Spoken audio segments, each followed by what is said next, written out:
What's going on, everybody? Welcome back to another episode of For the Love of the Game. I'm your host, Tommy Stiles. With me, Turner Riddle, and back again for a part two, CEO of Nutrition Solutions, Chris Cavallini. Chris, welcome back. What's up, boys? Happy New Year. Happy New Year. Happy New Appreciate Year. you taking the time to come back on. Um, got a pretty entertaining episode. Going to cover some things today.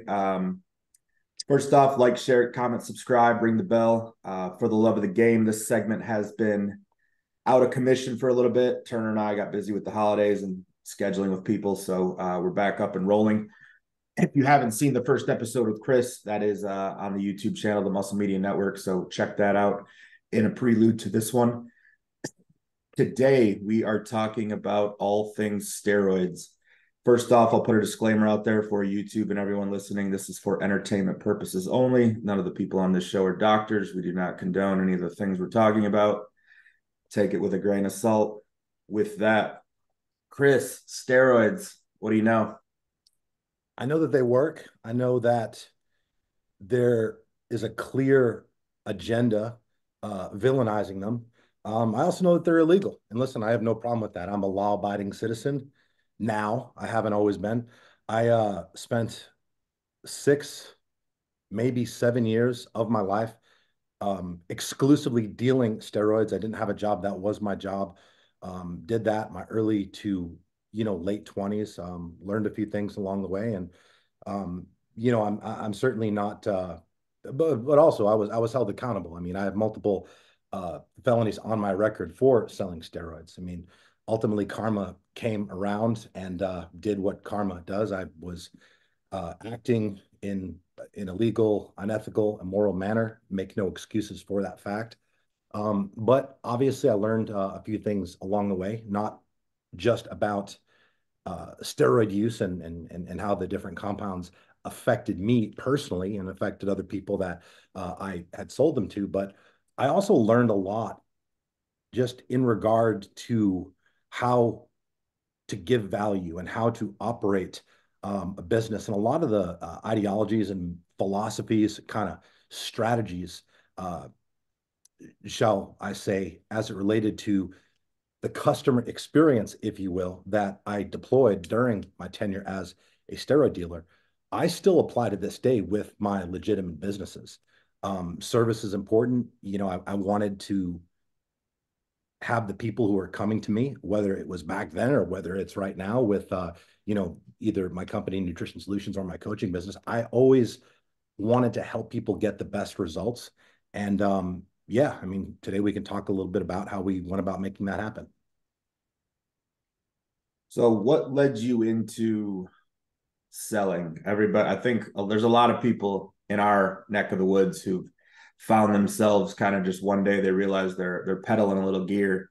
How did you get into it?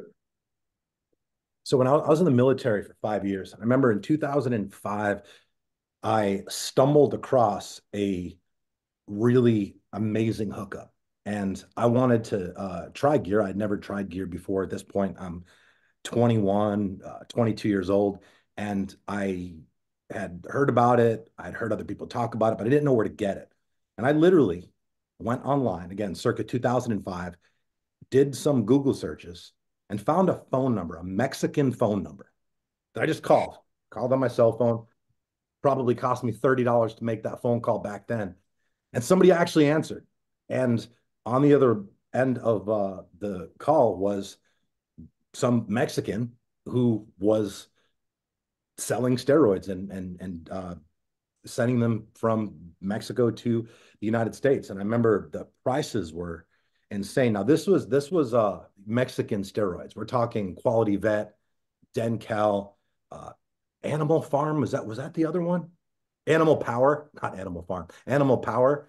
So these are veterinary steroids. These steroids were in fact made for animals. When you got the bottles, the QV bottles, I can recall they had like little dogs and what have you on the actual bottle. So they were veterinarian grade steroids. And the one thing that I remember about those steroids at that point was not only were they extremely inexpensive, $22 a piece roughly for a bottle of testosterone, bottle of Deca, but I can remember after I took a shot of them, I was knotted and sore as fuck for 3 to 4 days. Clearly, I mean, it's a veterinary grade steroid that is being introduced into the human organism. So basically, yeah, that was the first time I'd procured steroids for myself. I had taken a cycle. I had absolutely no idea what I was doing back then. I probably did one bottle of testosterone, and yeah, again, in my mind, thought I was doing it correctly. I didn't have any knowledge. But then, over the course of time, things evolved, and I got out of the military. And doing that at that point in my life was not advisable, because the way I grew up. For your listeners who didn't hear the first episode, I had a pretty controversial, pretty I experienced a lot of adversity early in life. I was arrested 17 times before my 18th birthday, spent time in foster homes, group homes, juvenile detention centers, obviously jail cells. I was given an ultimatum to join the military when I was 18, my senior in high school, to either go to jail or join the military. So I joined the military, and the military gave me structure, gave me purpose, taught me discipline. It gave me a lot of the skills and a lot of the the mindset that I have now. And the lessons that I learned in the military not only changed my life, but an argument can certainly be made that it saved it. But I made the decision to get out of the military, not recognizing that all of the positive things that had happened to me and were happening throughout the previous 5 years that I served were because of the structure, because of the people that I was around. I didn't have that awareness at that time. So I got out of the military and then basically just started regressing very quickly. I found myself working in a strip club, and that atmosphere was just not amazing for somebody that had the mindset and the attitude that I did. I was um, very aggressive. I love to fight, and I like to fight because I was insecure. Again, at this time, I'm not aware of this, but looking back, I would easily get triggered. I didn't tolerate anybody talking back to me, or I thought that everybody was trying to challenge me because I was just neurotically insecure. So being in an environment like that certainly isn't advantageous to somebody who had the thought process that I did at that time. So I basically got to a point where I got fed up with that atmosphere. It served its purpose for a while. I mean, as a young guy, when I initially started working there and I got this opportunity, I thought, I mean, it was like a dream come true. I'm like, all right, so they're going to pay me cash under the table to work in an environment around beautiful naked women. I mean, as a young man, it sounds like a dream come true. And that part of it, I'm not going to lie, it didn't suck.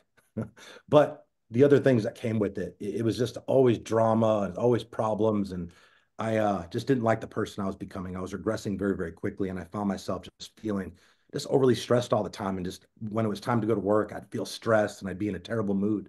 Started drinking on the job to make the work and the work environment a bit more tolerable. So basically, I realized that I couldn't go on doing this. And I had been, selling a little bit of steroids here and there because I would get some for myself. And then I would have some buddies that would throw in on the order, and I would make a couple bucks off of it because I was able to procure it at such a deviated rate. I mean, the going rates on the street now, I think, I mean, depending on where you're getting it from, maybe bottles range between $65 to $75 on the black market.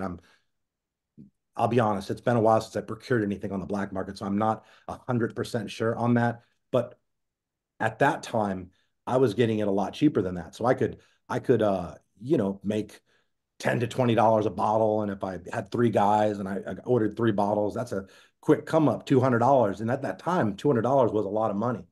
So eventually I kind of just worked up enough contacts like that to where I had the ability to transition from, working in the strip club to just going all in and becoming a full-time steroid dealer. With Nice. that, go ahead, Turner. No, you go ahead and ask your question. I was just the way you described how it started is very similar to a lot of stories where, in the beginning you kind of just want to make to where your cost is zero, so you're kind of getting free gear. Yeah. You sell just enough to hit that point, and then Was there a thrill to it? Is that how it kind of got started? Did it start to become an identity?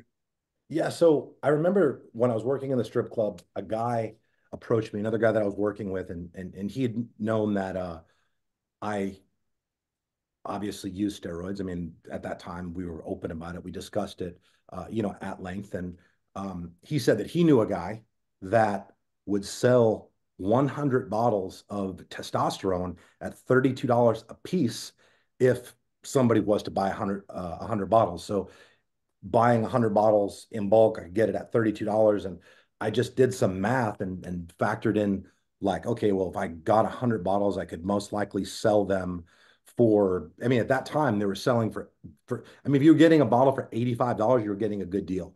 Back then, when you're selling like one off or two off, two bottles, the bottles are about 100 bucks a piece, sometimes 110, depending on the compound.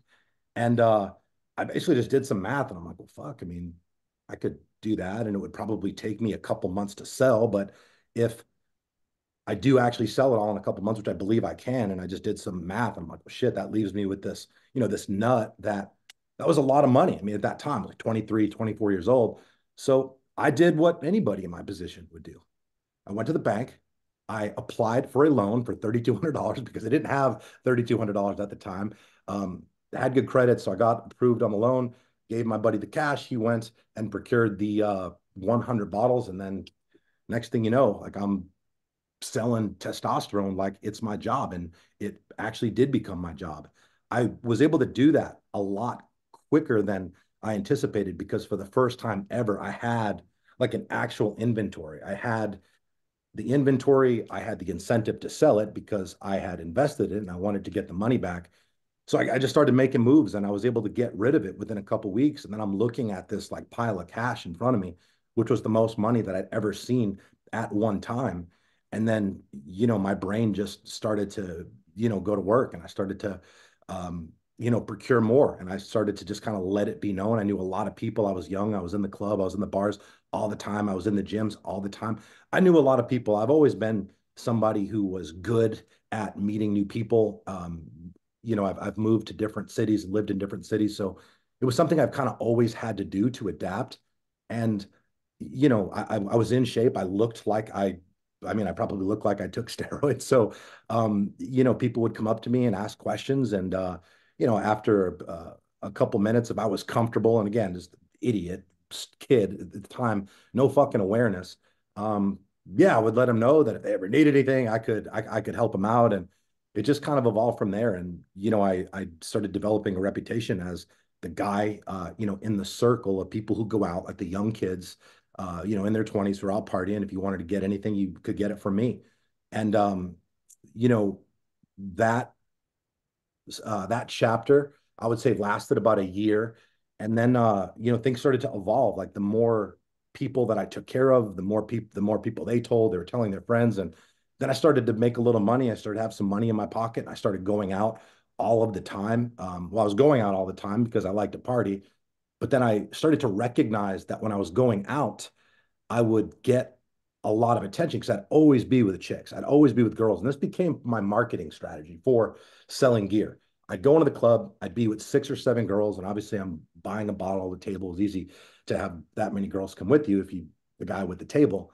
And I would get a lot of attention when I walked in, or the girls would get the attention, but I was with them. So I kind of by proxy got the attention. And, the guys would want to talk to the girls. So they would come up to me and just try to befriend me, as it were, and we'd get to talking, and they would ask me kind of what I did, and we would ultimately just end up doing business. And yeah, just that continued for many years. I lived a very fast life, making a lot of money, spending it just as fast.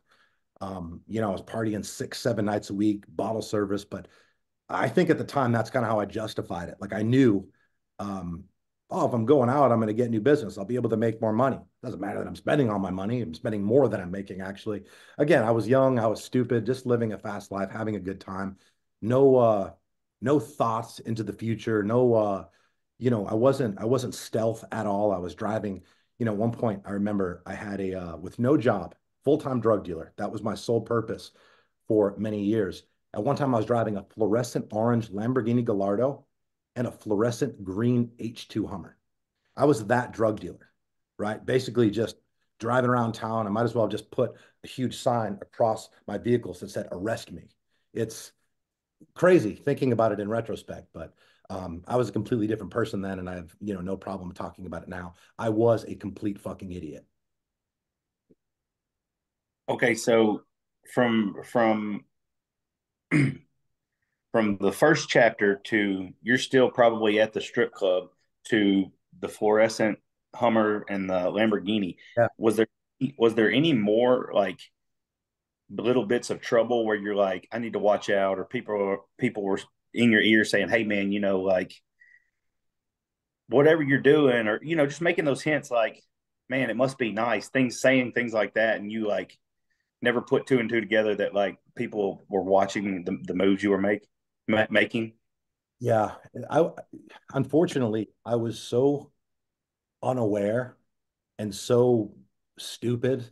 I it never occurred to me that, being in the club all the time, being flashy, spending money, I was getting in fights all the time in the club as well. So I'm doing as much as I can seemingly to draw as much attention on myself as possible. And it never occurred to me that that would one day be a problem. And yeah, it ultimately did.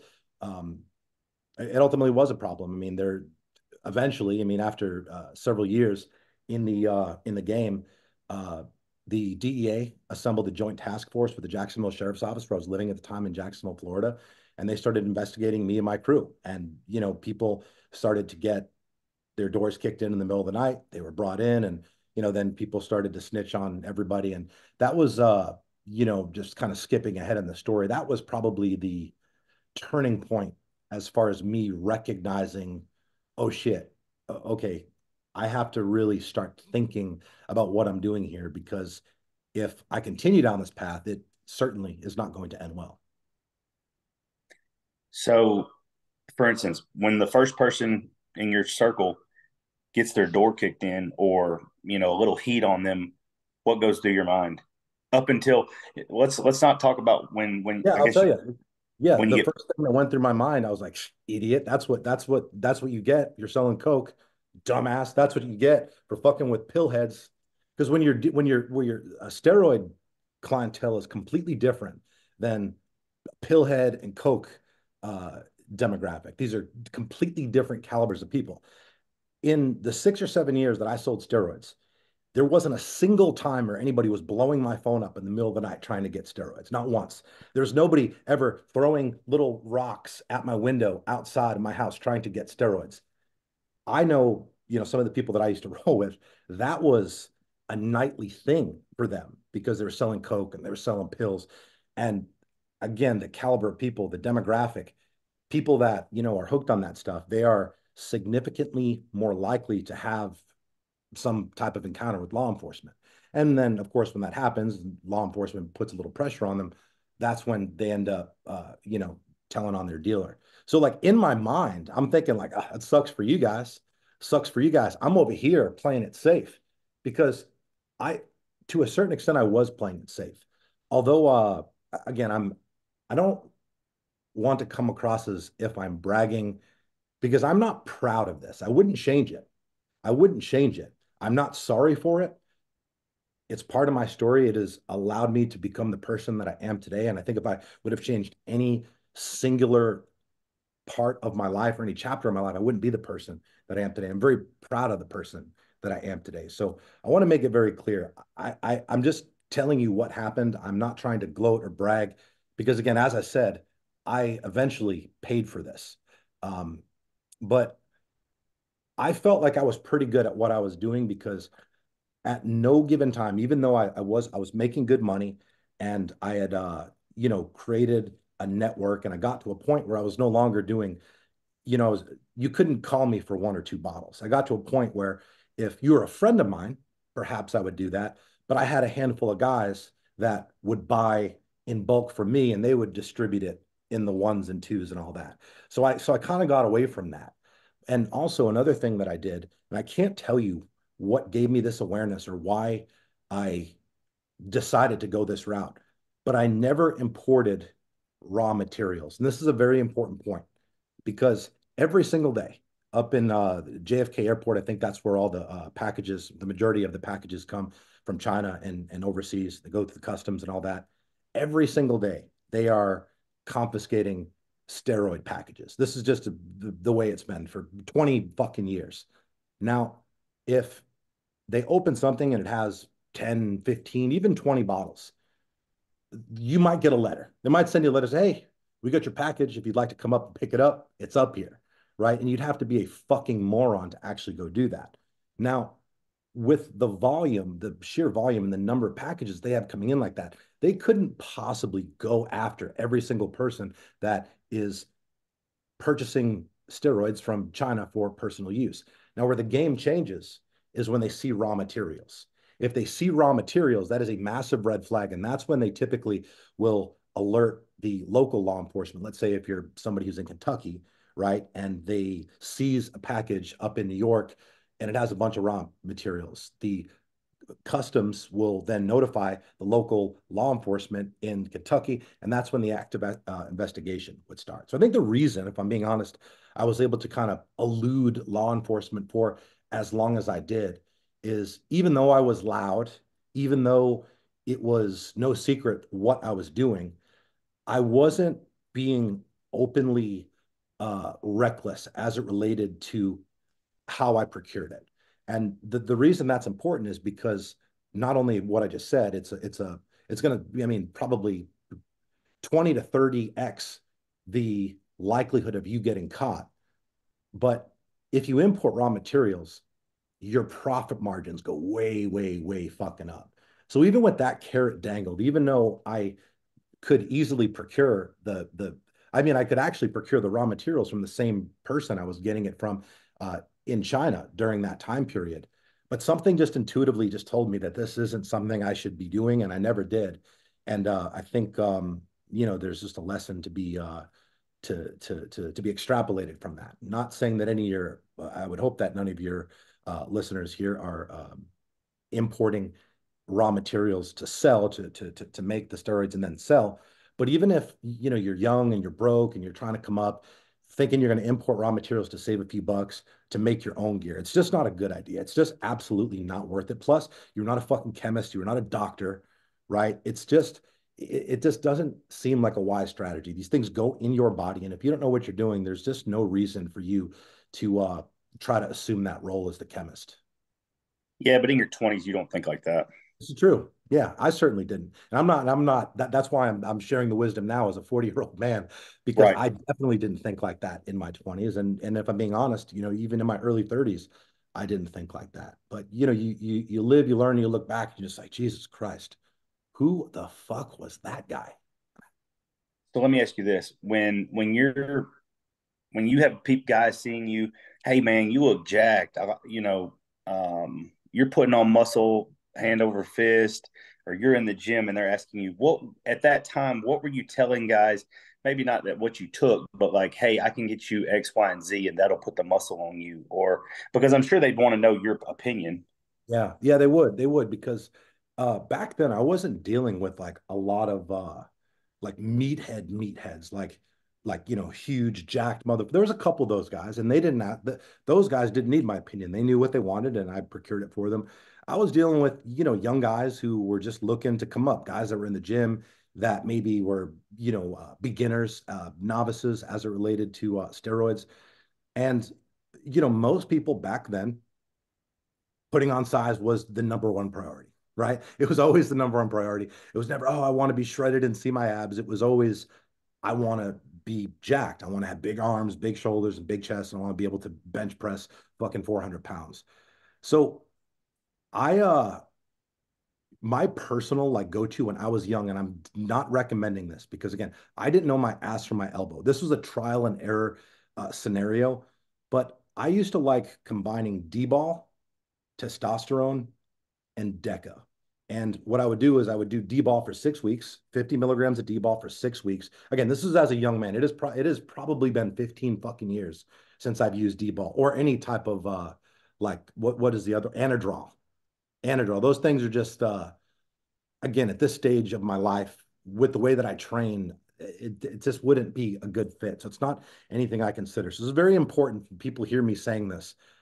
This is me, 25 years old, just living the fucking life, sleep until 1 o'clock, in the gym from 5 to 7, in the club from fucking 8 to 2. So completely different part of my life. D-bol, testosterone, and DECA. And again, I didn't know enough about it back then to say, oh, you should take this anti-estrogen with it or Novadex or whatever. Fortunately, some of them had the wherewithal to ask for that because that wasn't anything on a separate note. I never took any of that stuff. And even to this day, I'm medically prescribed testosterone replacement therapy. And I do want to get into that actually at some point of this discussion, just to make a distinction between actual TRT and TRT that people put themselves on and then say that they're on TRT, because Right. they're not the same thing. But when you get prescribed TRT, you have to get they prescribe an anti-estrogen with it, and you have to get that. I don't personally take mine.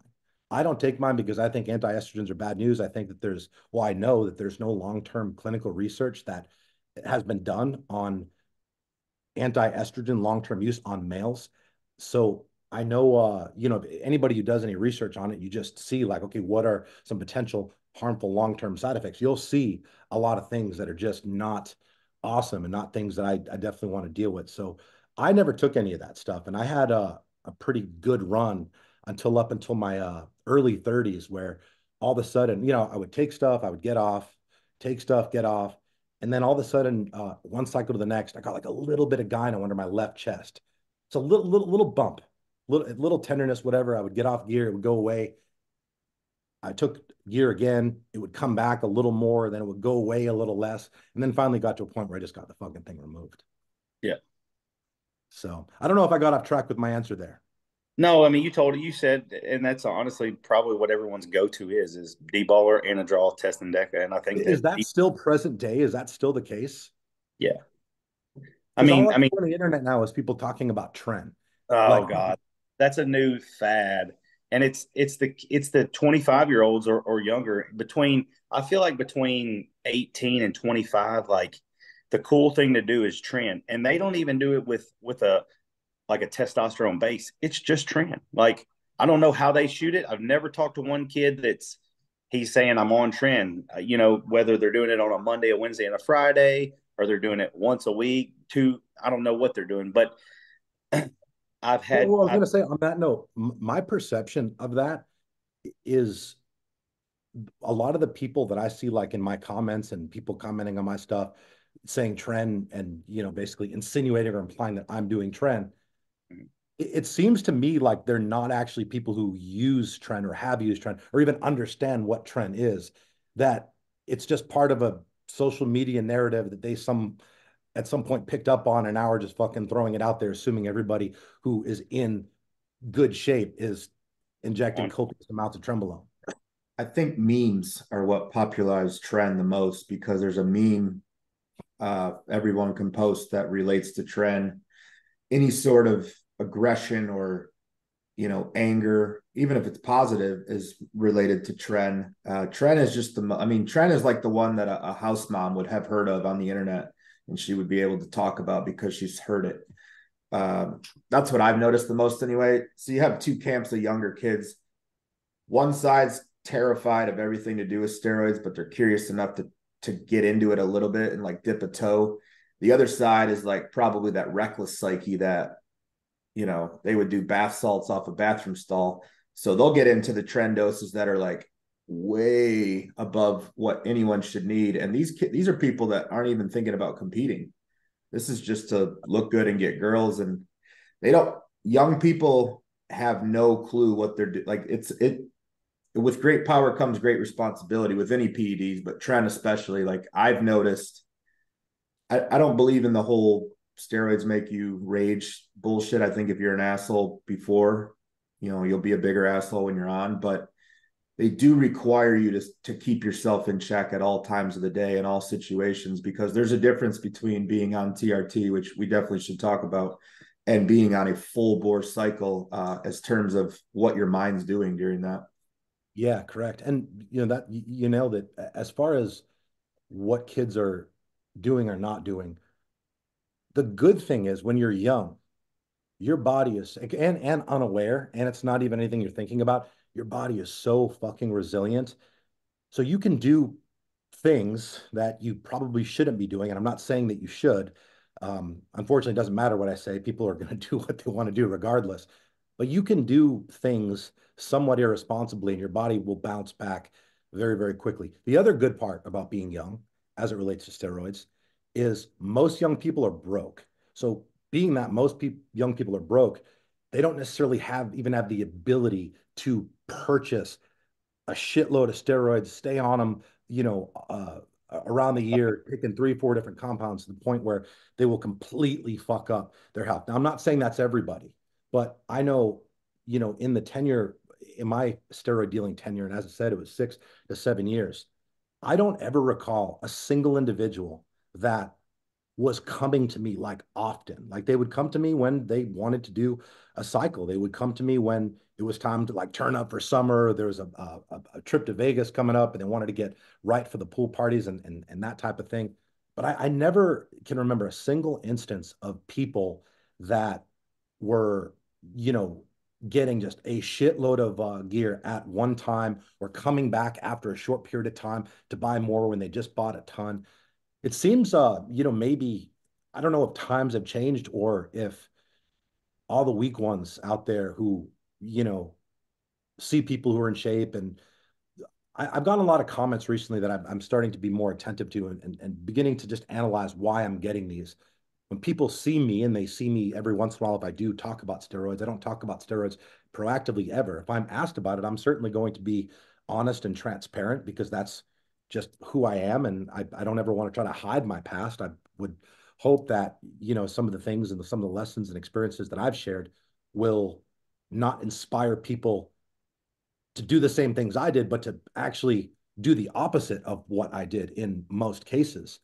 But it seems like there's this stance that's being taken against people who may or may not be, using anabolic steroids, and it's almost like shame. It's almost like if you're in really, really, really good shape, there's this new just philosophy around these online trolls who are probably within their 20s, probably jerk off to Pornhub 2 to 3 times a day, right? They eat like shit. They're not in the gym. They're not working out.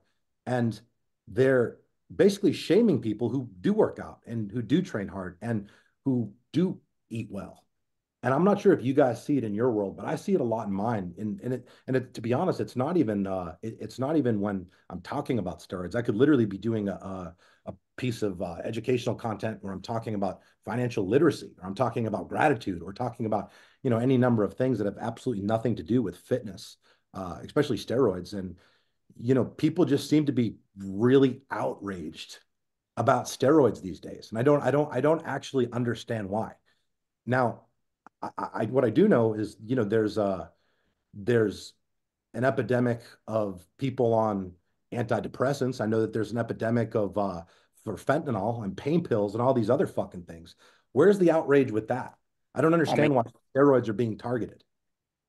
I think that's a whole nother rabbit hole. Like, I mean, I think that we found some drugs within the system that really can benefit us as a human, but just like anything, like we all get to that point to where it's like, let's just use Adderall, for instance. Like, well, I think we all perform better on Adderall, but when it gets to 2 and 3 and 4 a day, and then you're having to buy extra, or you're getting extra to sell extra. I think and like insulin, for instance, like I believe there's an epidemic of insulin, and because we're just giving it out left and right for overweight people that are not going to change their eating habits, and the doctor's just going to keep prescribing that. I mean, like they have to make their money too, but you're right. Like steroids are villainized because, and you made another good point earlier. They're villainized because we want to go to the gym and see a new vein in our bicep or things like that. But what you said was nobody was ever. You don't know anyone that pawned their rim off their car so they could go buy an extra bottle of testosterone, or was stealing their mom's out of her her jewelry dresser to go buy a bottle of Trend. Like that shit doesn't happen. I don't know anyone that's like, man, dude, can you front me 6 bottles of, you know, testosterone just so I just got to get back on. I'm just missing it. You know what I mean? Like, Yeah, I think if I'm being honest, I was thinking about this the other day. I think a lot of the hate that steroids get online, or more so, it's actually not steroids, right? Because you never see these people like doing posts about steroids. You see them in the comments of right. people who look fantastic and are in, phenomenal physical condition. I think it's a combination of two things. I think it's they're projecting onto that person how they're really feeling about themselves inside. A Peruvian shaman told me during a 13-hour ayahuasca ceremony, a very profound quote that I've absolutely never forgotten. And it it impacted me a lot because it made me realize something about myself, at the time. He said, what offends you is what lacks within you. So I think when people see individuals who are in really good shape, clearly have a certain level of discipline, it's easier for them to kind of lash out than for them to kind of look inward and say, you know what, like, yeah, this is making me think about where I need to improve. And it's like for them, it's like looking into a mirror. For an insecure, scarcity-minded individual, it's like looking into a mirror that is showing them everything in real time that they are not. And most people's egos can't handle that. And then the second thing is, and I think this one is actually a little more significant. I think a lot of people are getting triggered when they see people who are in amazing physical condition and automatically default to the steroid card because they can't afford them. I think they can't afford them. I think if they could, they would. And instead of, I mean, look, if you want to do steroids and that fucking important to you, like get a second job, work harder. I don't shouldn't even be saying this. This could be a disaster if you pull the clip out of that little part of what I just said. But I think a lot of that has to do with people's look. Most people are struggling financially. Most people are struggling financially. That is a fact. Statistically speaking, in the United States, 80% of adults are living paycheck to paycheck. That includes people who are making $250,000 a year, right? So it's tough out there. And I think people's, being in that mindset of scarcity, um, we see that a lot, not just, with just overall division and people arguing and just this negativity that we see all over social media, but specifically with people constantly voicing their opinion on steroids. And what's crazy about that is most of these people have never even tried it or utilized it or are informed on it. It's crazy to me that people think that it is appropriate to have an opinion on something they actually know nothing about or do not have any experience in. People say, oh, everybody's entitled to their opinion. No, they're not. I'm sorry, they're not. I am not entitled to an opinion on something that I'm not informed on or I don't understand or I've never done. Otherwise, I'm just talking out of my ass at that point. I've I got a agree with yeah. no. All I want to say is I think it's funny. You'll just be having a conversation, and I mean, when I'm having that conversation and they say it, I laugh even harder. But when they say, "Oh man, his truck is huge," or I'm just using a truck for example, but they're like, "It's that on steroids." Like you've clearly never done steroids, Right. so how do you know what that would be like if you were on steroids? If it was on steroids, but I hear that all the time, and I just kind of like, I wish people could realize that if you did take steroids or what someone else had taken, that muscles don't just grow out of your ears like you think they do. But steroids don't wake you up to do your cardio. Steroids don't prep your foods. They don't, lift the weights for you. Yeah, you absolutely nailed it. And I uh I actually kind of understand why they're so misunderstood and why they're villainized because for many years I had a completely different perspective towards psychedelics than I do now. And that was because of just the propaganda, the fact, they're Schedule 1 or Schedule 2, they're, you know, felonies. I mean, having being in possession of a psychedelic is a felony.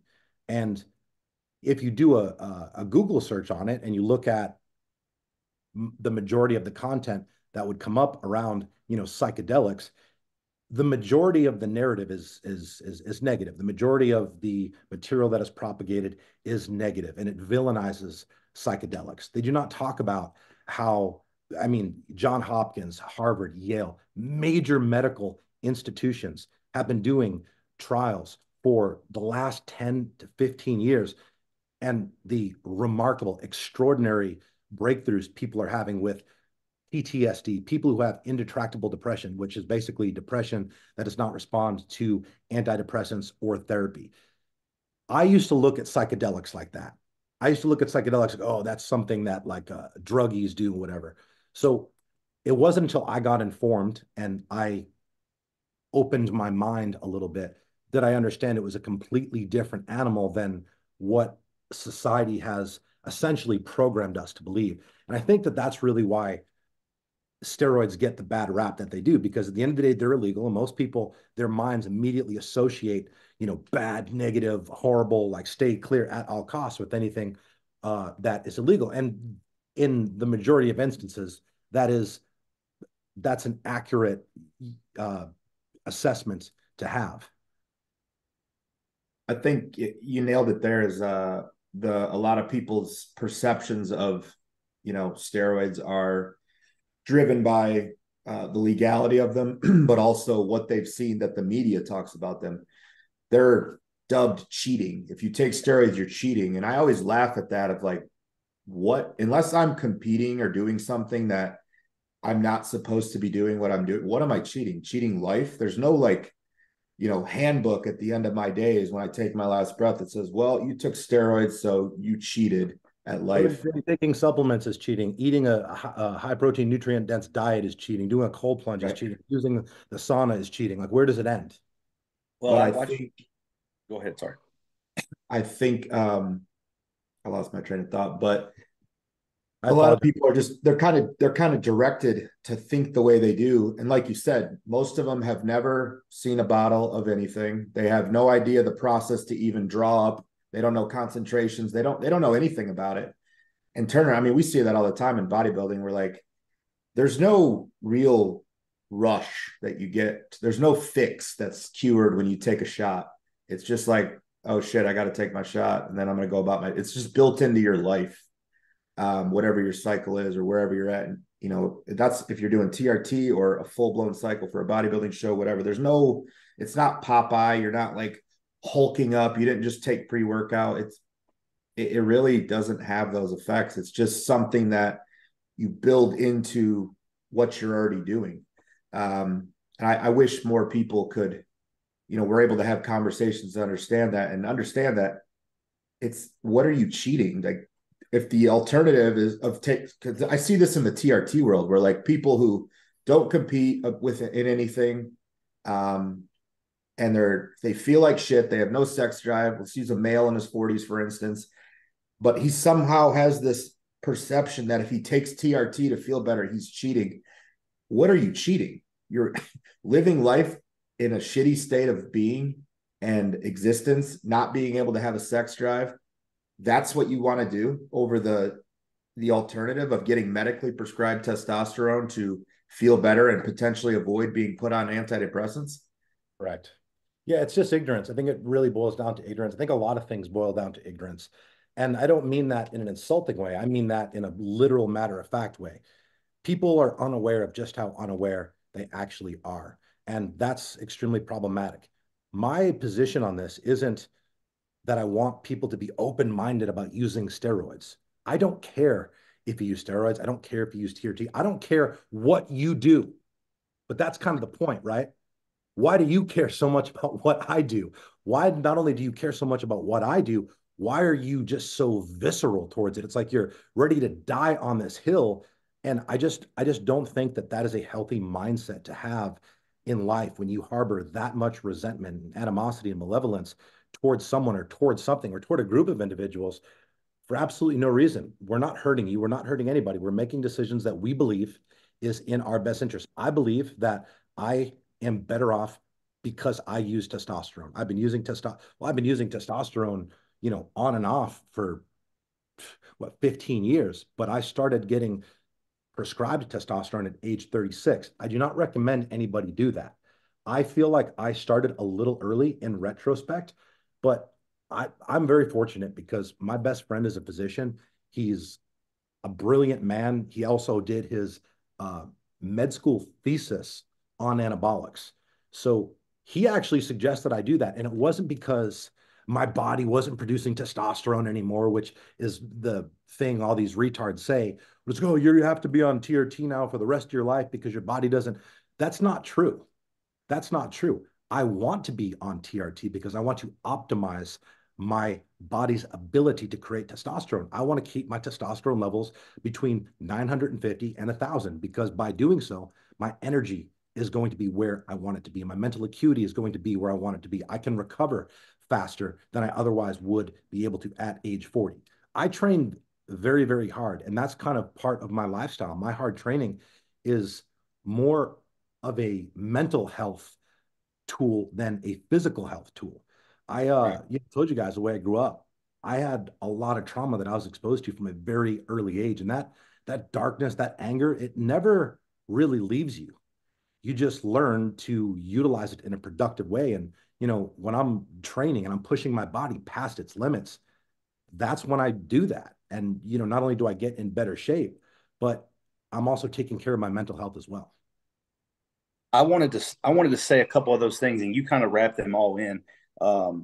Like for instance, the people that don't know what they don't know. I want to use my dad for example. When he was 42, 43, or mid 40s, I explained to him like, Dad, you should go get your. And at this time, I'm bodybuilding. Like I'm all in bodybuilding. So I'm doing the reckless things that those young bodybuilders do.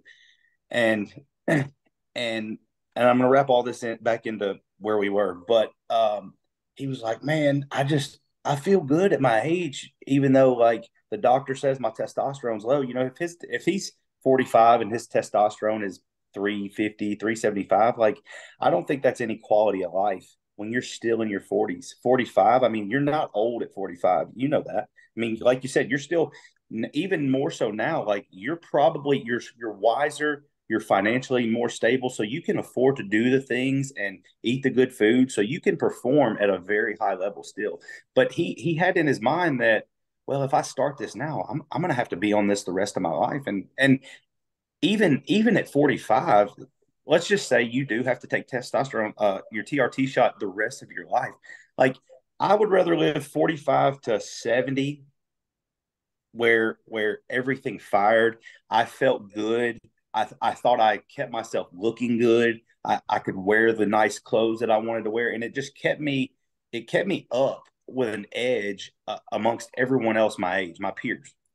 Um, Hell, I've lost my train of thought, but I just think that if more people would just try it, just do 2 months, and you cannot tell me that you would be. I know what I was going to say.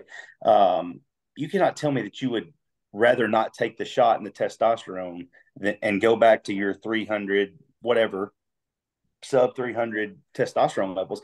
And so I think that's what I wanted to say is once it becomes part of your identity, like you performing at a high level at 45, the way you look, the way you feel, like for Tommy and I, what you were saying, Tommy, makes perfect sense. But when you take an extended amount of time off of the steroids, and I don't mean like I'm not going to say TRT because I feel like most bodybuilders at this point rely back on TRT because that still gives them a little satisfaction from okay, well, I'm not completely natural, but I'm not doing 1,000 milligrams a week. And so when you've made that your identity, being big, training hard, recovering, training all your muscles 2 times a week, getting big pumps, feeling good, making your shirts feel tight, I think that becomes an identity. And so when the thought of not doing those things then starts to set in, and I think that's where the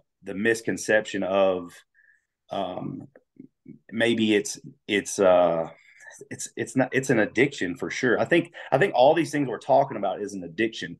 I still don't think that it's so bad that I want to pawn off my shoe collection to go buy some more testosterone. So Yeah. I don't want to be naive or negate the fact that being big, training really, really, really hard is my identity. Mhm. And so when I do take testosterone at a high level or any of those things, it's not that taking that shot, makes me lift a lot of weights. It helps everything. It helps me lift heavier. And when I lift, or just say my pumps get better, well, that then motivates me to eat clean every single day. And when I eat clean, I start looking a certain way. And then when I start looking a certain way, all these things wrap back into each other.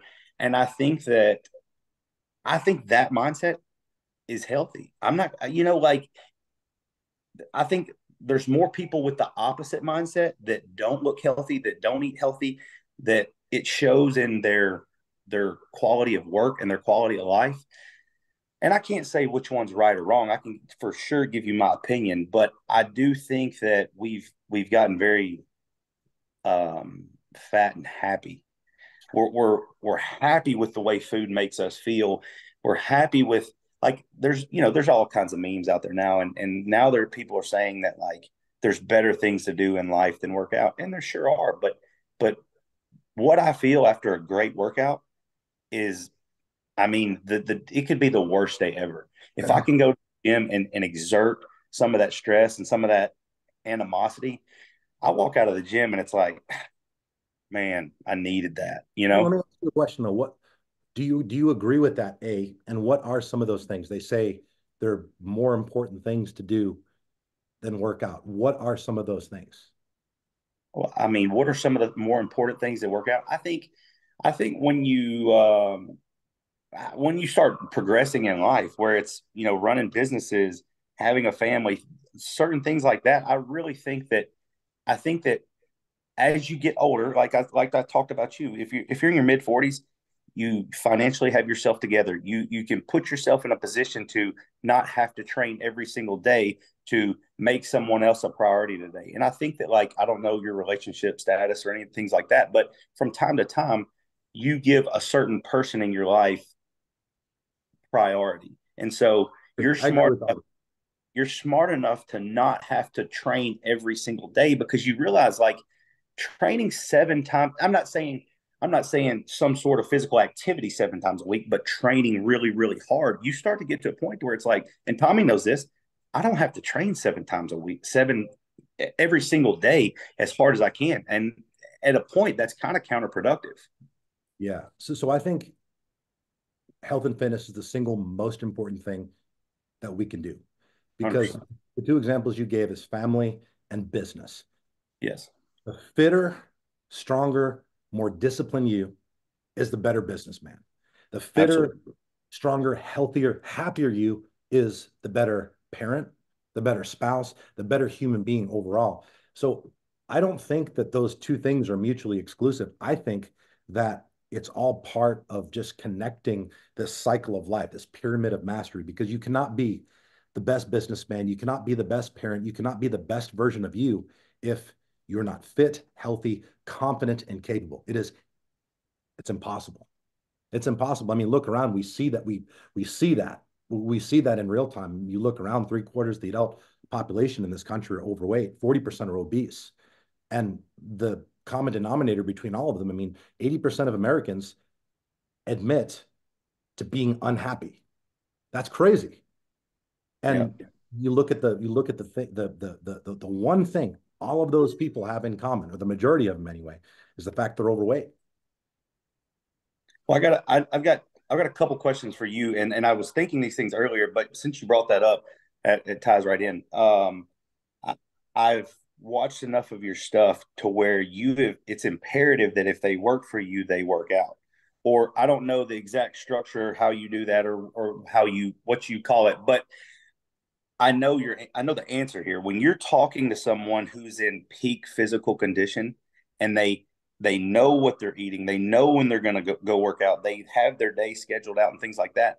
You believe that they're making, I'm not going to say everyone, but you believe that because they're planning all those things out, they're going to make better business decisions in business with you than, say, the guy that was running late who grabbed some cheese and crackers out of the snack machine and then ran into the meeting.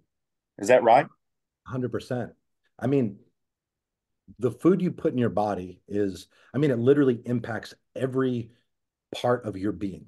It influences your mood. It influences your cognition. It influences how much energy you have or do not have. It influences the manner of which you age, right? It determines how you eat, your diet, your lifestyle. I mean, it determines whether you look your age, if you look 10 years older or look 10 years younger.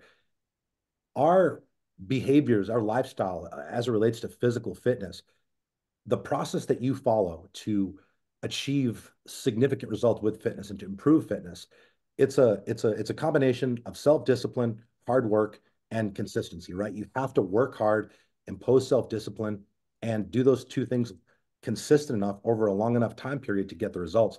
And once you do that, not only are you in better shape, not only are you proud of yourself, not only do you have the accompanying come up in confidence that comes with that process, you then have an understanding of what happens when you work hard, impose discipline, and stay consistent. Because that process isn't just something that works with physical fitness. It is the same exact process that is required to succeed in any area of life, whether it's your career, whether it's your family, whether it's with any personal goal, whether it's something that you want to do to give back and in a philanthropic manner. So fitness is like a training ground for life. It gives you the ability to understand what it takes to succeed in every other measurable metric of life. And to your point, the team that I have, I mean, we're a lifestyle transformation company. Okay, we help people get in the best shape of their life with no stress, right? At least that's what we try to do. And the ones who stay with it, I mean, there's a reason why we have so many amazing transformations under our belt. But I think the reason our company has been as successful as it has been is because our team is actually living the lifestyle that we are helping our clients achieve. And that's not just our, client success team. Our client success team who deals with the clients, they're all certified, National Academy Sports Medicine certified, fitness and nutrition specialist, certified nutrition coach, weight loss specialist, and behavioral change specialist. But our chefs, our cooks, our warehouse team, all of our team live the lifestyle. They work out, they're mindful of what they eat, and they work really hard. And it's important to me as the CEO, as the leader of this company, that our team leads by example. I want our clients to have the peace of mind and have the confidence of knowing that the people who are behind this, that are helping them on this journey, are walking the walk, and that they understand what they're going through, because this is, making a lifestyle change. The majority of our clients are not bodybuilders, right? Bodybuilders, maybe represent 0.5% of our overall clientele. But making a lifestyle change can be a very scary thing. I mean, change is scary. Change is very difficult. So I want our clients to have the peace of mind that the investment that they're making with our company is one that is going to change their life, not just because of the product, but because of the people that are behind the product. Well, and they're, I mean, it becomes a family at that point. Like you said, when they know that the person that they're dealing with is going through the same struggle, like they can have that talk. You become, you become more of a mentor than, Exactly. let me say, coaching is more of mentorship than it is like, hey, do this for X amount, Right. eat X amount. Okay, so I got two more questions, and you touched on both of these. Um, you were in the military, you came out, the high points. You were in the military, you had a flashy Lamborghini, to where you are now. Where did you learn? Because at the time when you're blowing and going, enjoying whatever it was, there was probably not much discipline other than the fact that I got to be at the club, I got to be at the gym, I got to do. Where did you learn discipline, or the next step of discipline to where you are now? And then my next question, I want to just go ahead and throw them out there. That way you can answer them as you please. Is when you were making the money that you were blowing then, how do you I know you it's not the same, but I want to know how you spend your money now versus how you were spending your money then. Yeah. So really quickly, I just want to tell a quick story about the fluorescent orange Lamborghini. So I paid about $100,000 for that car, and I didn't pay cash. I financed it. Okay. My car payment was almost double my rent payment. Not only that, that fluorescent orange Lamborghini Gallardo sat in front of my apartment because I did not have a garage. Now, the reason that's important is there's zero people on earth that have a Lamborghini that do not keep it in a garage. You do not have a Lamborghini and not keep it in a garage. So that Lamborghini wasn't a testament of how financially sound I was at the time.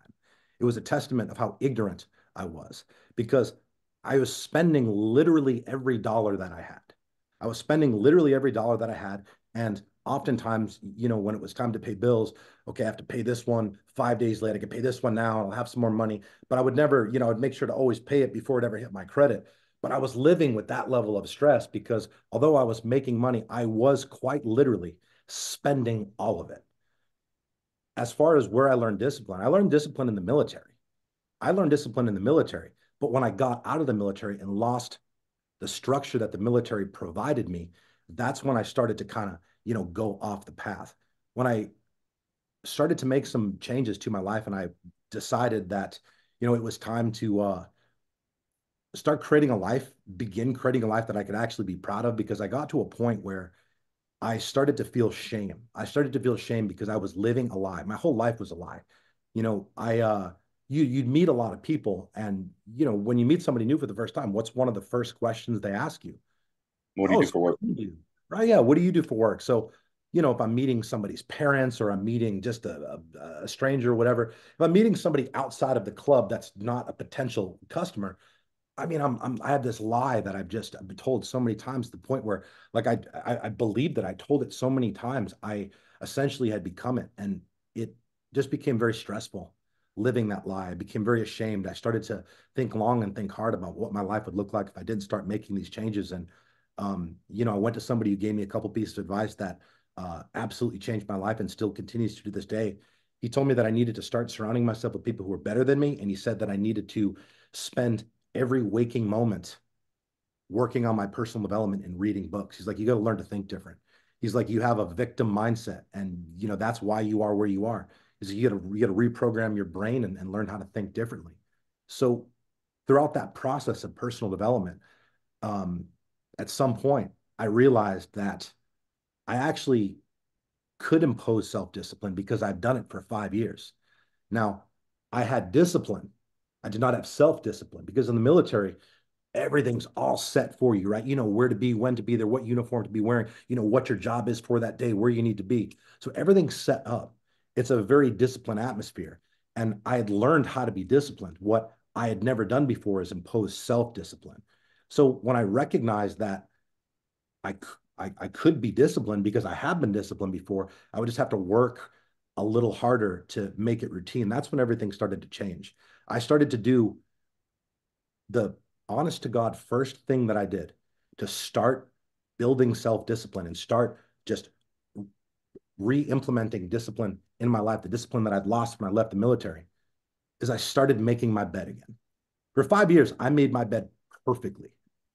I got out of the military, and for whatever reason that I cannot articulate why, I just stopped making my bed. I just didn't make my bed for 5 fucking years for reasons that I cannot explain to you.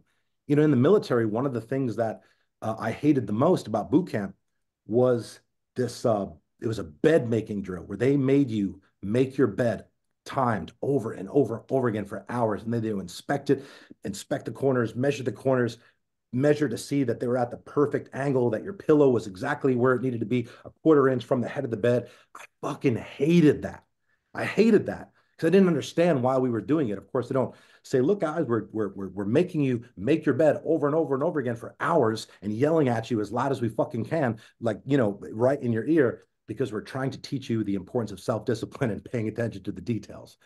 So when I started making my bed again, I noticed like a little bit of shift in my energy. I just felt a little better. Like my mood was slightly better. I'm like, that's weird. And then, next thing you know, I'm walking out of my house and I look at my kitchen and I see the sink full of dirty dishes. I'm like, that's fucking disgusting. And it had always been like that, but I never recognized it as a problem. So then I started keeping dishes out of the sink. I wouldn't let dirty dishes pile up. And then that translated into my vehicle. I started to keep my vehicle clean. And then I started to just organize my space and keep my living space and my vehicle clean, neat, and organized. And when I started to do that, I started to feel a little better. And then I started to recognize that being organized is being in control. I started disciplining myself by keeping my space, my living area, all of the things within my life that I was in direct control of. I started maintaining them as best I could. And when I did that, it made me feel better. When I felt better, I started to think on a little bit of a higher level, which allowed me to, make better choices to move my life forward. Remind me what the second question was. My second question was, okay, nowadays, like, Oh, how I and the spend reason my money.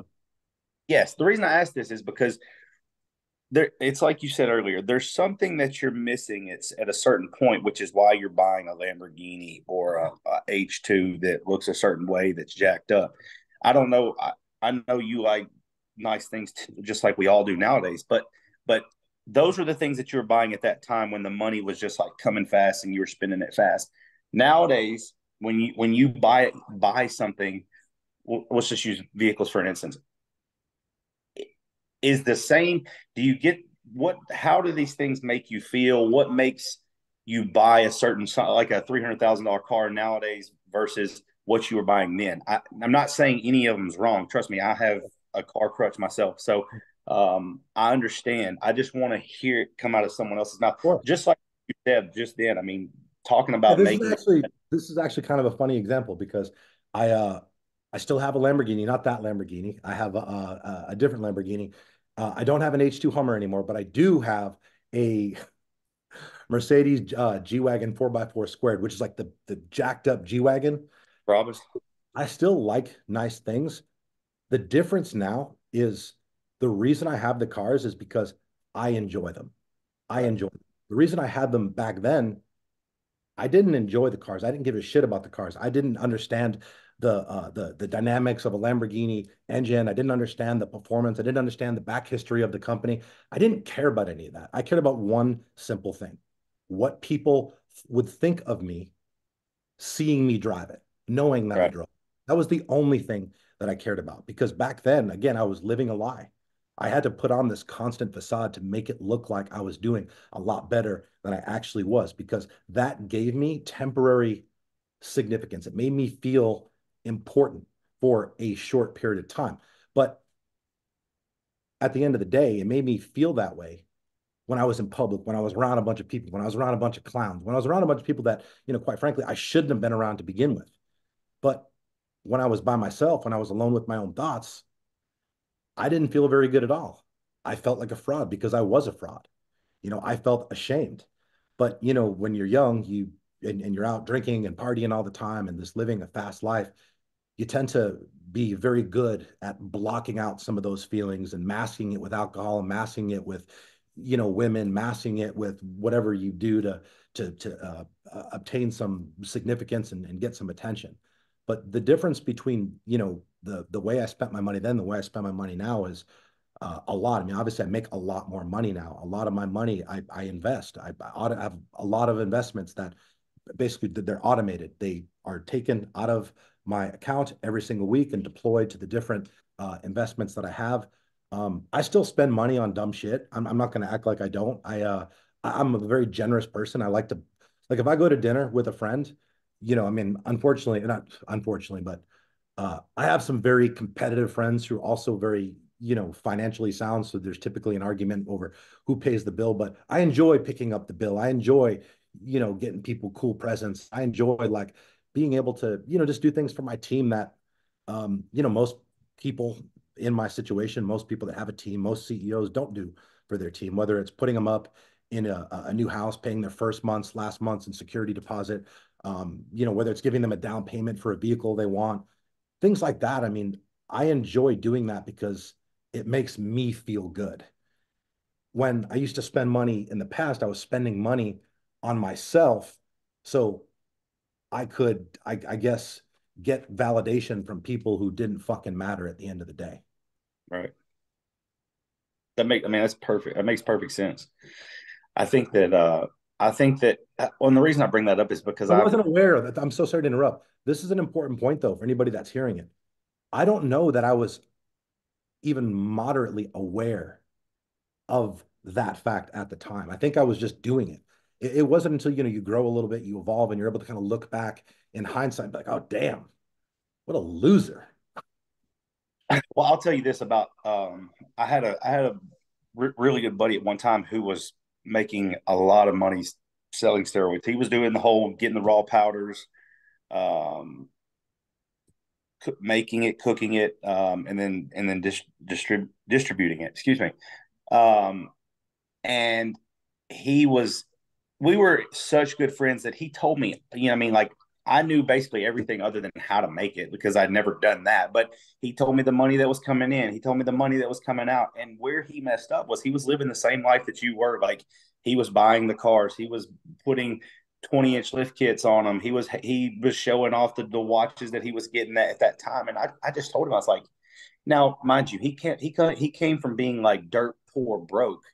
And I was like, man, I'm not going to use his name, but I'm like, man, if you would, if you're making 100 grand a month, if you would, or more, if you would, say do this for 3 years under the table, don't say anything, don't post about it, don't, what you're buying, where you're at, all the tattoos that you're getting, you could ride off into the sunset in 3 years and nobody know anything, Impossible. And Impossible. well, I'm just saying, like, No, I know what I'm saying is when you have the mentality of a hustler, you're speaking Chinese to him. 100%. And that's what he said. He said, he was like, man, I've never, I'm dirt. I come from dirt for broke. Like money comes and money goes. And if I've got the money, I'm going to spend the money. And unfortunately he did, I don't know, 3 years in prison or something like that. But Of course. Of course. That's how it always ends.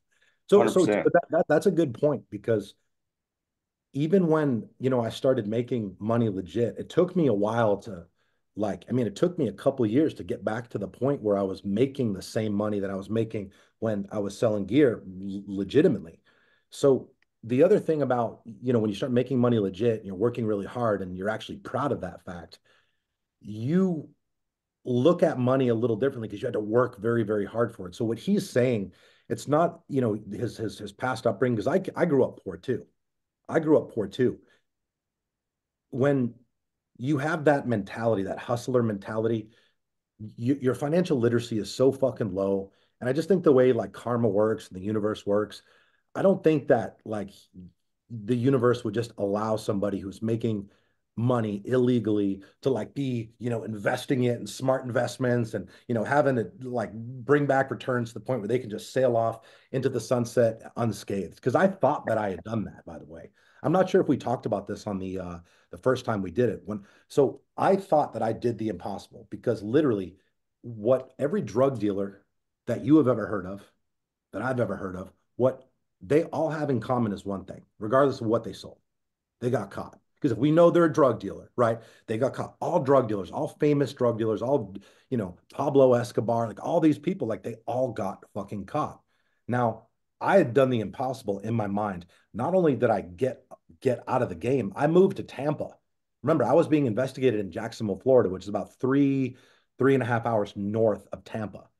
So 3 years go by and I had my business and I was working really hard.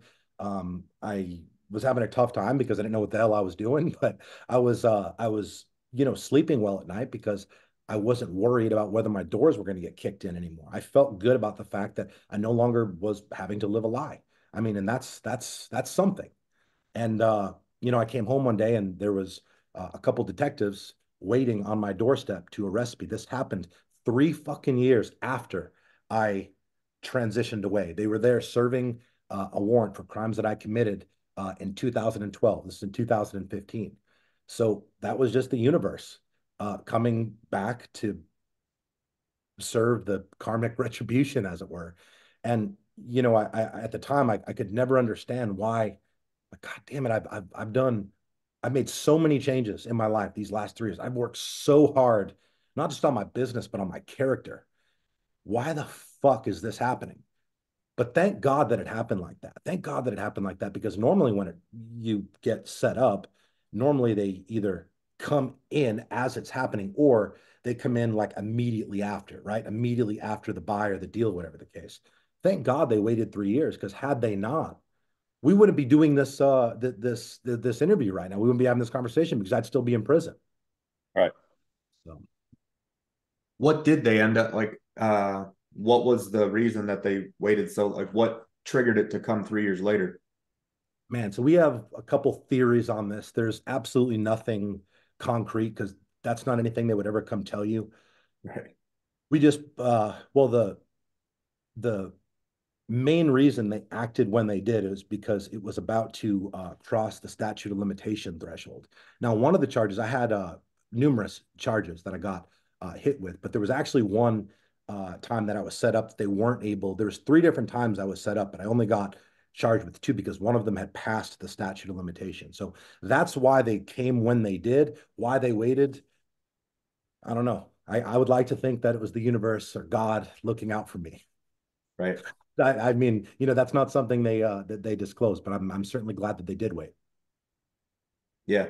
So, I know we don't need to talk like specific, a little bit of specifics, but this isn't a chemistry podcast. We're not here to talk about how to make the perfect cycle, but I'm curious at your peak of using, PEDs, steroids, what does a Chris Cavallini cycle look like? What's your favorites? What's your go-tos? You mentioned D-ball and Deca, but what Yeah, would so those definitely wouldn't be on the list. Neither would Trent. I want to make it perfectly clear right here, right now. Even though I get a lot of people that comment Trent in my comments, which I appreciate them saying that. I appreciate them saying that. Them saying that is indicative of the fact that I am in fact on the right path. I You haven't work. used Trent. What's that? No, I was just saying, and that you work fucking hard. Yeah, I haven't used Trend in 5 years. I used to use Trend, and then, as you get older, shit changes. They say that, and then you're in denial about it. But then I remember one cycle to the next, I was using Trend as I would always when I would do a cycle a couple times a year. And 3 weeks in, I could not fucking sleep. When I say I couldn't sleep, I don't mean like I woke up or I tossed and turned. I mean, I literally stared at the fucking ceiling all night to 6 a.m., 6:30 a.m. Maybe was able to fall asleep for an hour, but then I have to get up. I should have already been up, but then I'd have to get up, drag myself through the fucking day. That night would have the same problem, but I would typically be able to fall asleep at 2 or 3. Then that next night I'd be able to sleep just fine, and then the cycle would start itself over again. I got to a point with Trent where I could not fucking sleep, and at 35 years old, running a business and being able to having to keep up with all of the different responsibilities of my life, it was destroying my mood. It was destroying my mood. I was pissed off. I was not pleasant to be around. I wasn't, cognitively on point, and I was aware of that, which made me even more pissed off. So I don't use Trend and haven't used Trend in 5 years, but the cycles I have done over the last 5 years, it's typically always the same one. I use equipoise, and I do that for 12 weeks. Okay, I will start with equipoise, run it the entire 12 weeks. I'll do uh, testosterone cypionate, bump up to 400 milligrams. Sometimes it's only 300 if I'm doing propionate. Let's just say 400 for the sake of keeping it simple. I will do Masteron the last 5 weeks of a cycle, and I would do Anavar the first 6 weeks. So it's basically using equipoise, 400 mgs a week, 12 weeks, testosterone propionate, 400 mgs a week for 12 weeks, Anavar week 1 through week 6, and then Masteron the last 5 weeks of the cycle. That's what I do. Keep it simple.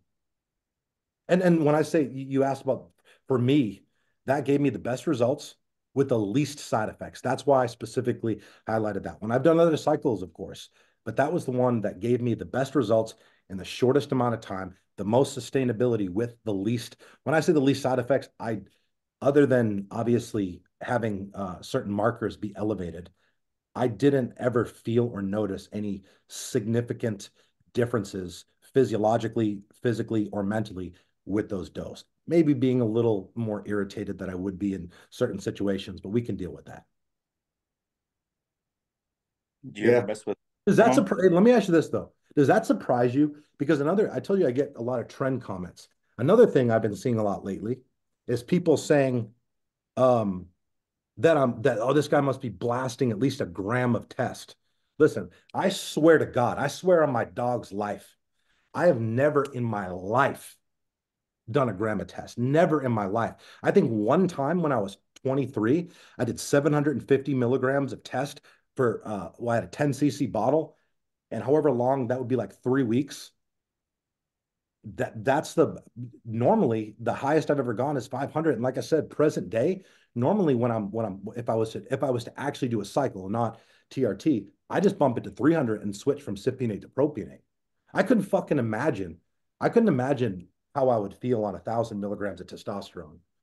Being you said if you're an asshole, like you're more prone to being an asshole. I'm not going to lie to you guys. An argument can be made. Some might say that in certain situations I can be an asshole. And I'm acutely aware of that fact. So I don't want to be when I say I'm an asshole, sometimes I don't have as much patience as I wish I did. Sometimes I get irritated. Uh People's stupidity irritates me to a certain degree, but I couldn't even imagine 1,000 mgs of test. I couldn't even fucking, I can't even fucking fathom that. Does that surprise you what I just said? Were you guys expecting knowing like how I look and all that? Also, I couldn't imagine what would I don't think I'd be able to train the way that I am accustomed to training at 1,000 milligrams of test. Seems like a lot of fucking test. I think I mean, the numbers you said and the compounds, I think it's all accurate. It doesn't surprise me. I think, again, we talked about this earlier, but anybody who's going to accuse somebody of taking 1,000 milligrams of test most likely hasn't done 1,000 milligrams of test. And I know Turner and I have done that and then some. So it's not, there's just such a lack of understanding of what those numbers are even capable of doing to the human body if your stuff's proper. One thing I think that, and I don't know if this was prevalent when you were in the game selling, but nowadays there's a ton of shit quality stuff on the black market, very, very underdosed. And I think that has also caused people to have to push doses higher to get the same results that they may have been getting with less back in the day. This is just from what I've heard from guys who've been in the game longer than me. People talk about the 90s and the early 2000s. I think now, especially after, the whole pandemic situation, there's a lot of scam artists. There's a lot of people who are selling people shit. And think about it, broke people want to get on a cycle, don't have a lot of money. The first person that gives them the cheapest deal, they're going to take it, even if it's just shit. Yeah. So I think, dosing's arbitrary, but I think there's very, very few people who have an understanding of what an actual gram of test would look like on someone and what it even feels like.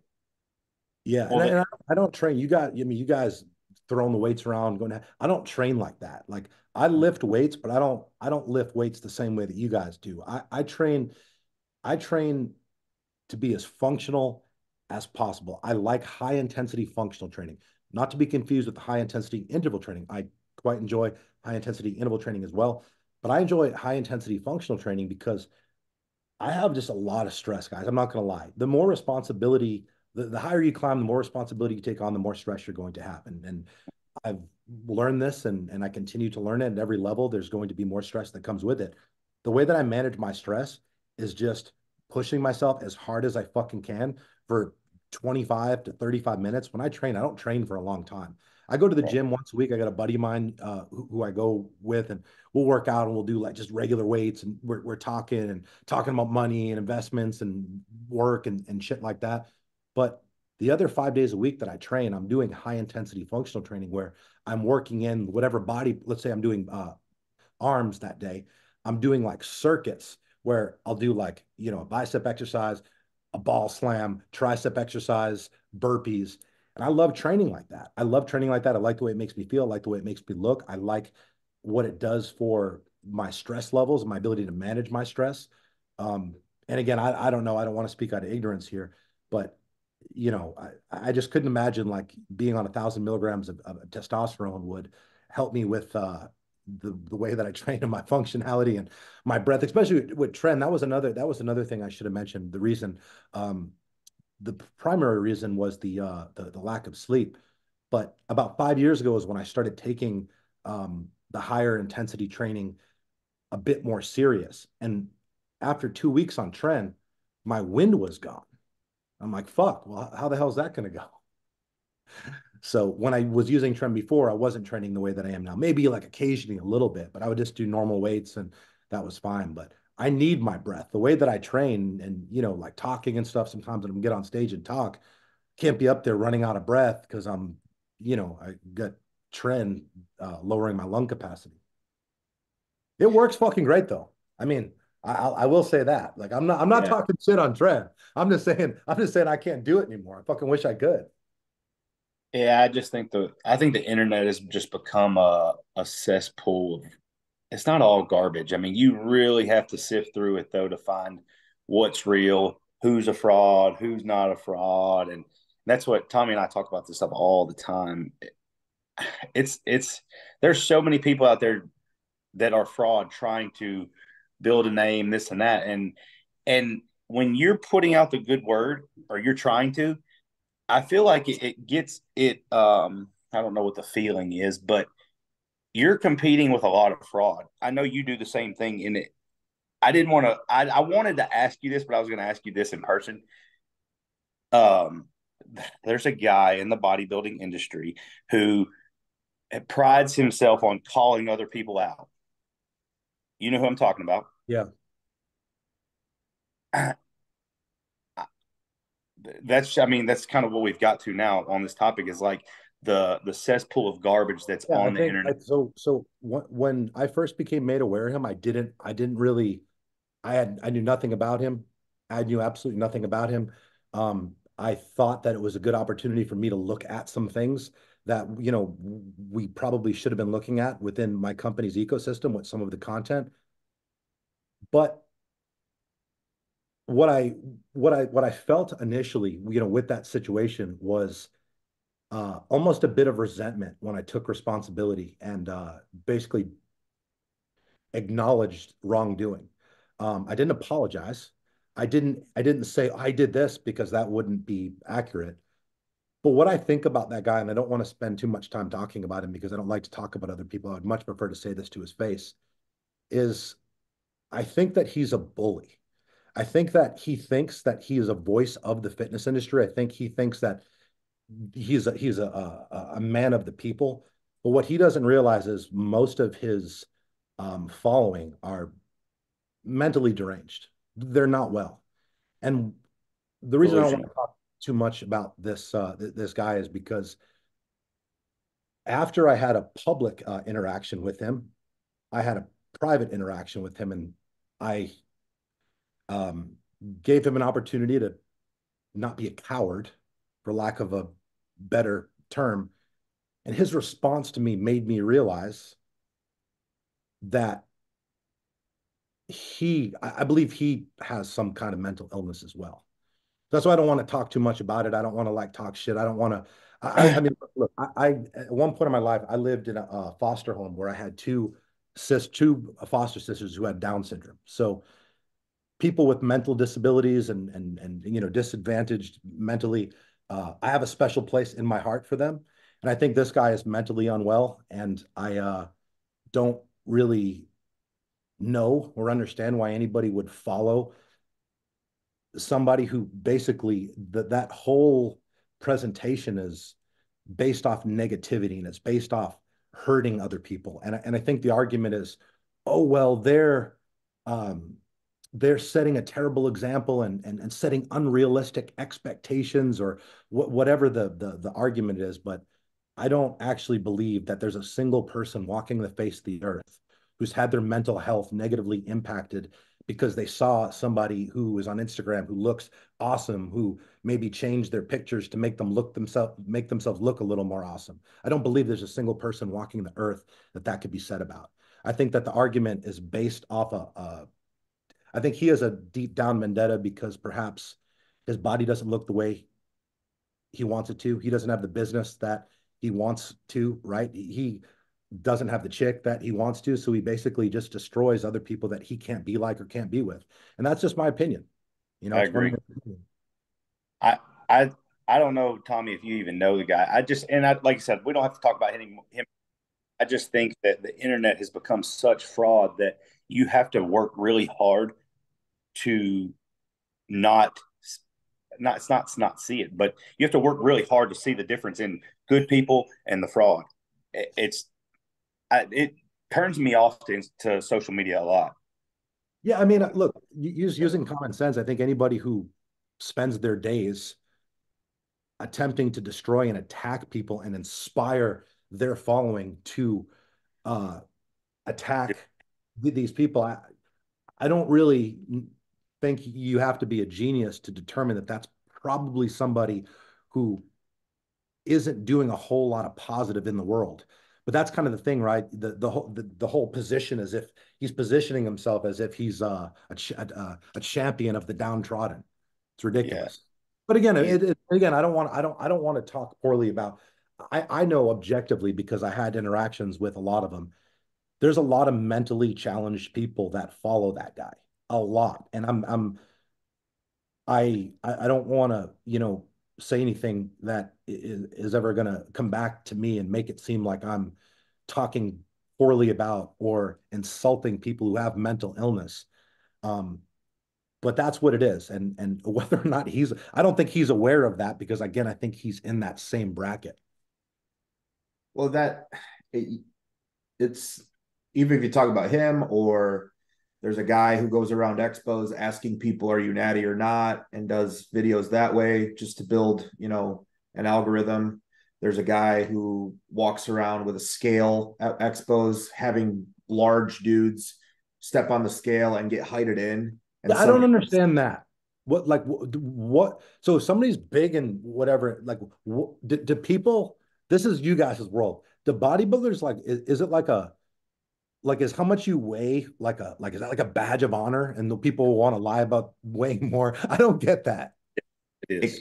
It can be. I mean, it definitely, I cared about it more when I was younger than I do now, because it's more about, for me, it's, how much muscle am I carrying? I don't care what the number on the scale says as much as that. But again, I think it's just, we're in this time where everybody's trying to find their own niche on this social media world and create a following. So, these guys that I just mentioned, they do have a large number of followers that buy into that shit, because like anything, if you are changing the channel on the TV and you find something that, even if it sucks, but you get stuck watching it, like on Netflix, some stupid series, that's what a lot of people's followings end up being, if your overall intent isn't something of actual value. Like, personally, I don't care if Mike O'Hearn is natural or not. I do not give a shit. What I am impressed by is that the guy is in his 50s and has been getting under a loaded barbell for over 40 years. And I don't think people realize how hard that is to do. Everybody wants to find a loophole to critique someone while dismissing anything positive that they do, or anything admirable that they do along the way. That's called lying by omission. When you state one thing that you don't even factually know to be true, and completely discrediting all of the various accomplishments and accolades. And I agree with you. I don't care if he's natural or not either. I think that's not even what I think about. If somebody says that name, I don't think about, oh, he's on steroids. I think damn, I hope when I get to be his age, I hope I look, even anywhere close to that. He looks fucking fantastic. Good for him. Right. And there's it's just it's an arms race to drop content. Same with the media. I mean, the media, it's an arms race to drop or to report on news, even if they're not reporting it accurately or in a way that even gives people the news in a way, they got to spin it.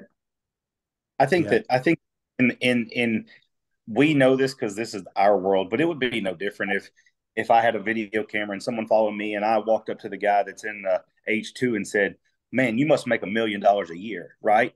Can you prove that? And then, but it's just petty, man. Like that shit. I saw that video and I'm like, I don't know how it got back to me. I don't follow the guy. I don't follow that type of vibe. That's just not me.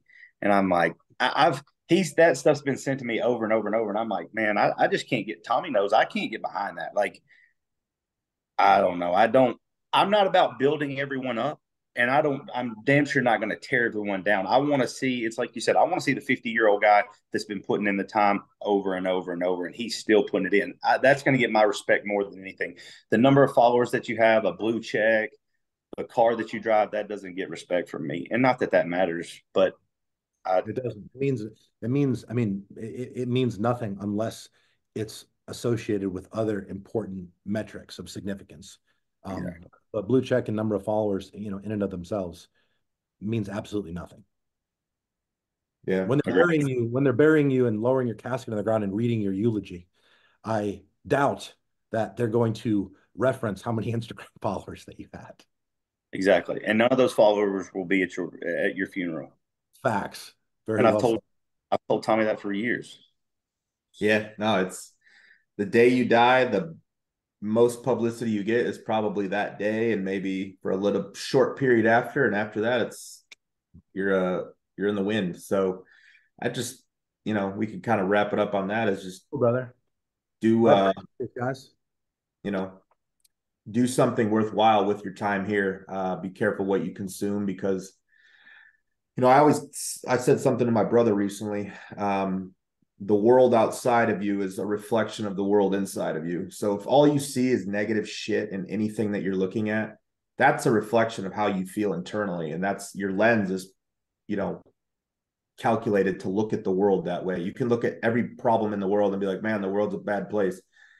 But I also think there's a lot of good stuff in the world. And there's a lot of good things happening. There's a lot of good people trying to do good things. You need both. It's not this utopia where you're just going to have everything's great and there's no resistance or no adversity. And we kind of talked about that on the first episode, but I think people that develop followings like that, they get a lot of followers who have nothing going on other than following that individual. And there's nothing to add to that. So for Chris Cavallini, Turner Riddle, it's raw, it's real, for the love of the game. Until next time, we're out of here.